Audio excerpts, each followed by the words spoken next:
Hi guys, my name is Thais Gibson and I am the co-owner and creator of the Personal Development School. And thank you for subscribing to this channel. Thank you for being a part of it.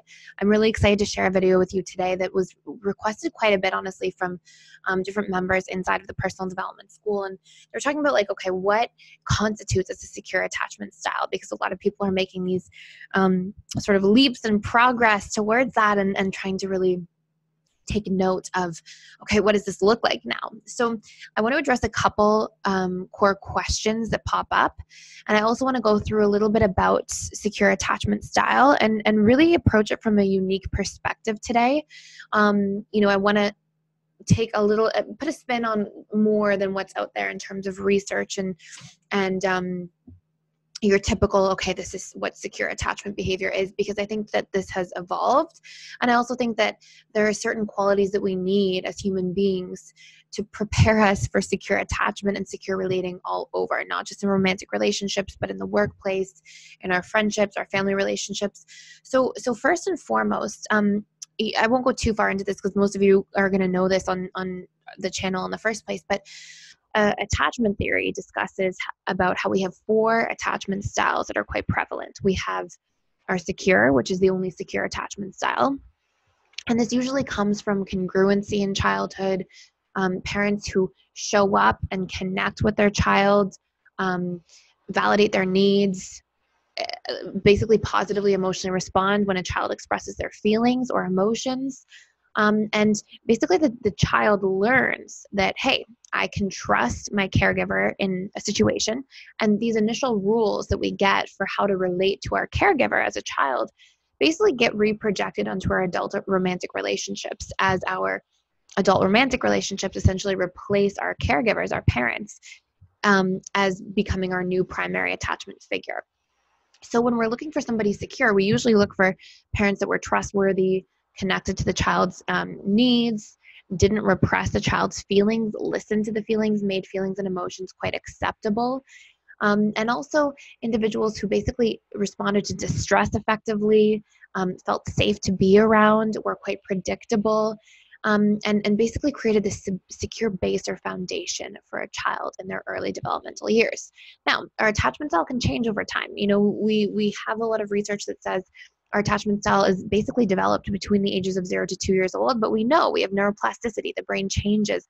The subconscious mind rewires as we fire different patterns. And so not only can we empower a disempowered attachment style if we're one of the 3 insecure attachment types, but we can go about creating security in our own lives by choosing new patterns of behavior and choosing to work on our subconscious limiting beliefs, fears, wounds, limited sort of facets or rules for relating that are no longer serving us and that are disempowering our relationships. Now, that's in a beautiful light. And in a not as beautiful light, we can be a secure child in early life, and then we can develop an insecure attachment style later on because of loss, death, divorce, cheating, traumatic relationships, different challenges that can pop up. So our attachment style is, I won't say fluid because it doesn't change so easily, but it can shift over time based on the different experiences we have that are repetitive, as it is repetition plus emotional imprinting that tend to reprogram the subconscious mind. So when we look at secure attachment style, we sort of touch on 4 main facets. We look for a safe haven, okay? So in childhood, children are supposed to get natural safety, okay? So the capacity to return to the attachment figure for comfort and safety whenever they feel like there's some sort of threat.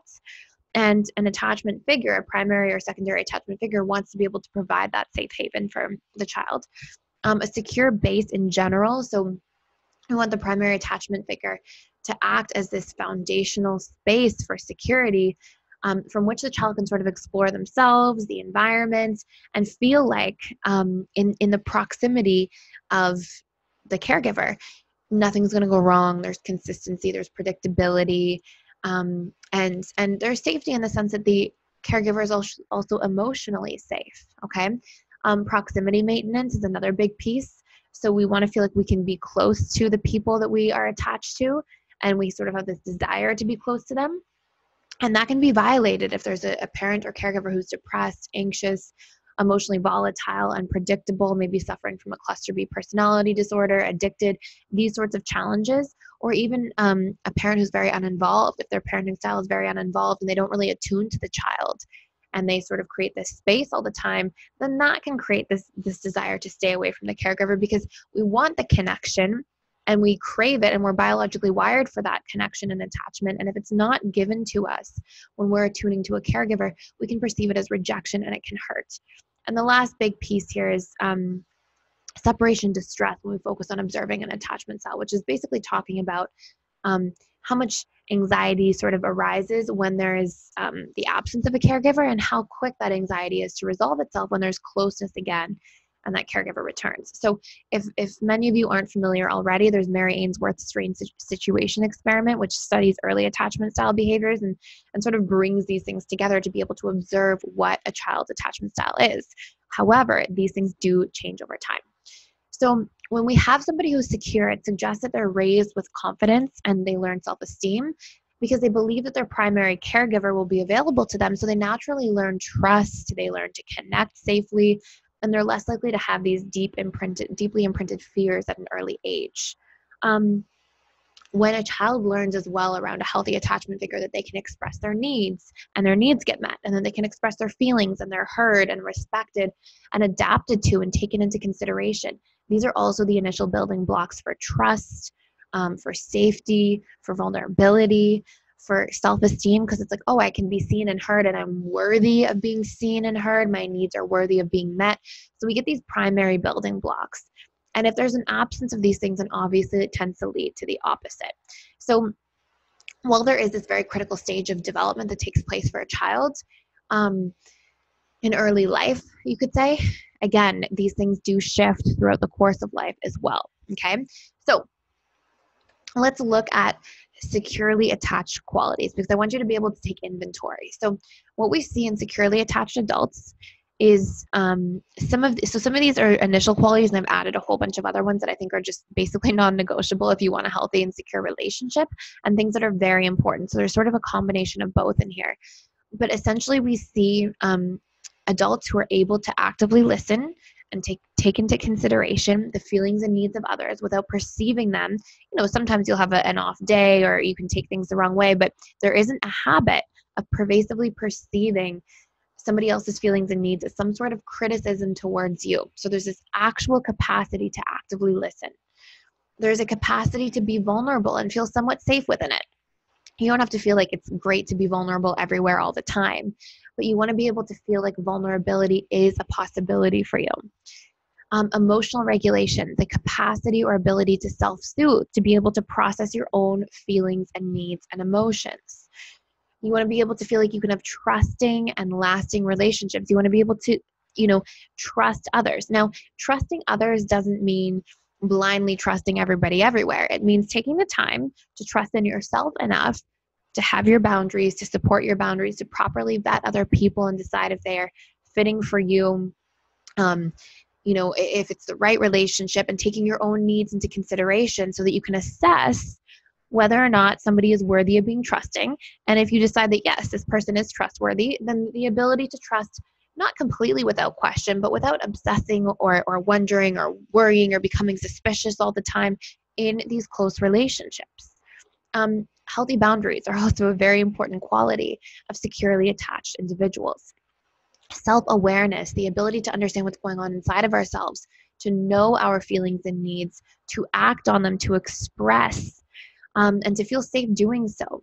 The ability to move through conflict by expressing our feelings and needs, by upholding our boundaries, and by communicating and actively listening to those of others. A strong self-identity, knowing what you want, understanding your desires, understanding what are healthy and unhealthy desires. Unhealthy desires are essentially outdated coping mechanisms.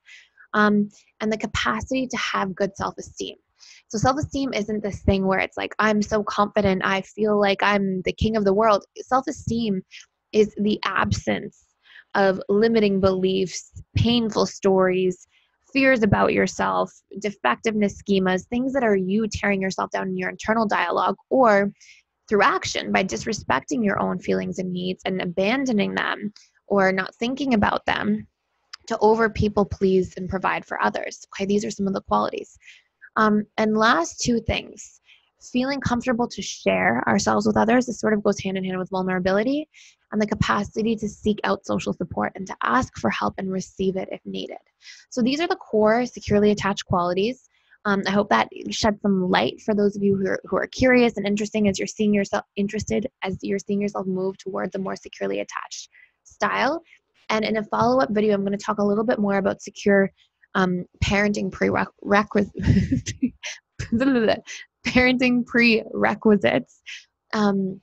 that can help you assess, like, if you're a healthy parent, if you came from a healthy parenting space. And just one last thing I have to say too is we have a wonderful Boxing Week sale inside of the school right now for courses about codependency, reparenting, obviously all attachment style courses, and for memberships in general. So you can have access to all 15 courses in there, and the members lounge and the community, and the 2 live webinars each week. So check it out if you haven't already. And thank you for watching and subscribing and being a part of this community. And lastly, if you want to see live streams in the future, please hit the notification bell, because sometimes I'll jump in and do live streams and you'll get notified when I'm live, so you can jump in here and interact as well. Thank you so much.